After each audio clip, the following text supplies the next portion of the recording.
We came, we saw, he died. Itu adalah statement dari sebuah cuplikan video hasil interview wartawan CBS News dengan Hillary Clinton sewaktu dirinya menjadi State Secretary atau Menlu-nya Amerika ketika mendengar kabar Gaddafi dieksekusi. Hillary tertawa terkekeh-kekeh gayanya, antara bangga dan merasa dirinya pahlawan dunia yang telah melakukan hal yang benar untuk dunia, yaitu mengeksekusi Gaddafi. Mengapa Gaddafi harus digulingkan dan dibunuh? Mengapa negara Libya yang sangat kaya di masa Gaddafi oleh Barat dianggap sebagai diktator penguasa jahat? Mengapa Barat, terutamanya Amerika, memframing Gaddafi sebagai orang jahat, seorang vilan? Dan mengapa dunia percaya? Masih ingat di tahun 2016 ketika Bosman mengatakan daripada memilih Hillary Clinton, the unknown devil, mendingan memilih Trump, the known devil. Hillary adalah iblis tak dikenal. Trump kita tahu iblis semacam apa dia. Hillary lebih buas. Amerika memang buas di bawah Partai Demokrat yang di belakangnya cabalis. Kalimat we came, we saw, he died adalah jahat. Reaksi Hillary merupakan wujud asli pemimpin Amerika yang haus darah dan brutal. Kampanye menumpas Gaddafi adalah melindungi rakyat Libya dari rezim Gaddafi yang jahat. Sementara di sisi ekonomi, Amerika mau ambil cadangan minyak Libya. Namun minyak adalah bonus. Aslinya mengeksekusi Gaddafi adalah untuk protek dolar. Karena Gaddafi mempromosikan gold dinar sebagai mata uang tunggal Afrika dan semua pembayaran luar negeri masuk ke negara Afrika harus pakai gold dinar. Dan hal ini akan menggantikan fungsi dolar di Afrika. Kita semua tahu menyerang dolar haruslah perlahan dengan shadow dan secara tiba-tiba serangan itu dilakukan.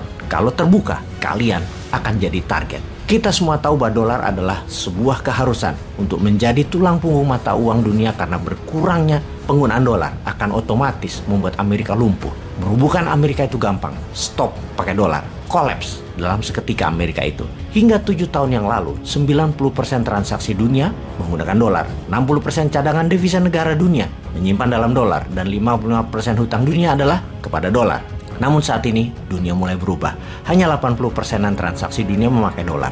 50% cadangan devisa negara menggunakan dolar dan hanya 40% hutang dunia memakai dolar. Yuan mulai ambil peran. Juga barter ambil peran besar terutama dalam 6 bulan ini efek perang di Ukraina. Kalau berkepanjangan dunia dalam keadaan perang, dolar akan ambyar. Dan kita harus berterima kasih kepada Putin yang setidaknya sekarang sahabat mulai paham kenapa new mind ke Putin, kenapa new mind pro Putin. Kekuatan dolar adalah kekuatan luar biasa bagi Amerika. Sehubungan dengan Gaddafi, Libya diserang full force. Serius sekali Amerika mengeksekusinya karena gold dinar adalah world threat bagi Amerika. Tiongkok selama memakai economic approach dilakukan hanya perang dagang dan perang ekonomi. Responnya oleh Amerika. Rusia pakai perang militer. Amerika suka karena dagang senjatanya nambah laku. Gaddafi mau menggantikan dolar. Disikat seketika. Makanya gold payment system kita harus bermain cantik. Dalam email Hillary yang bocor ke publik dikatakan dengan jelas, menumbangkan Gaddafi adalah melindungi dolar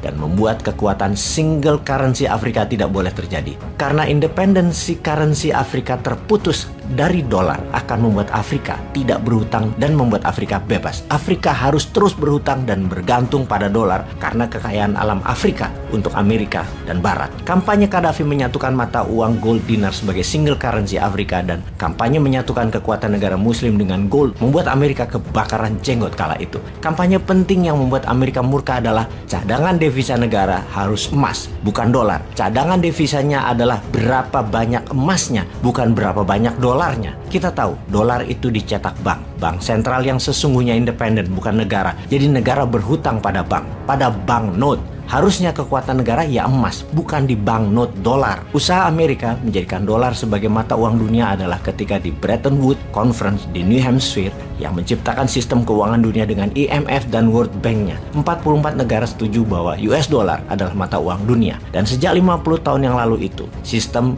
currency menciptakan hutang dolar. Kalau negara lain ingin membangun dan tidak punya modal, harus masuk sistem IMF dan World Bank agar bisa menghutang dolar. Apapun itu akan membuat negara dunia ketiga akan selamanya menjadi negara dunia ketiga. Miskin, menjadi negara miskin tak berdaulat dan selalu berhutang.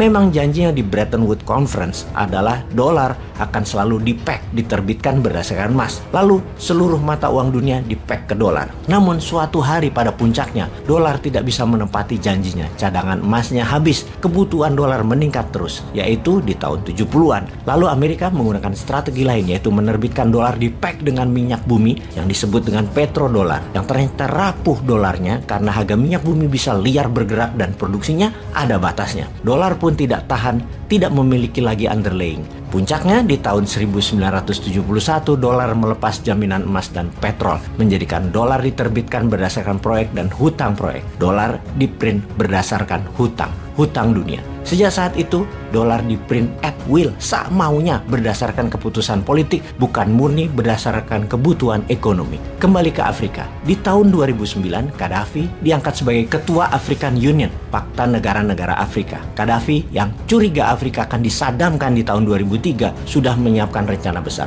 Afrika harus punya single currency gold dinar. Kita semua tahu Saddam digulingkan dan dibunuh juga bukan karena senjata pemusnah massal milik Irak yang akan ditiadakan seperti kampanye George Bush, tetapi jangan sampai minyak Irak transaksi pakai emas dan bukan dolar dan menjadi menguat. Karena itu, Gaddafi dengan menyatukan seluruh kekuatan Afrika, Amerika tidak mungkin mensadamkan dirinya dan Libya. Gaddafi punya mimpi menyatukan Afrika, menjadikan Afrika the leading global player. Gaddafi adalah pionirnya, pendulunya sebelum Putin beraksi sekarang. Putin mempek rubel dengan emas, oil, dan gas. Adalah sama dengan apa yang Saddam Hussein lakukan, juga sama dengan yang Gaddafi lakukan. Gaddafi strategi membuat Afrika menjadi satu negara, satu tentara, satu paspor, dan satu currency. Dua hal yaitu satu paspor dan satu tentara, Amerika dan Barat tidak takut. Tapi satu currency, Gaddafi must die. Semoga sahabat semakin paham, gold payment system kita juga punya masalah yang sama. Namun kali ini kita harus kompak, harus berani, dan segerakan semangat Indonesia emas. Hurrah!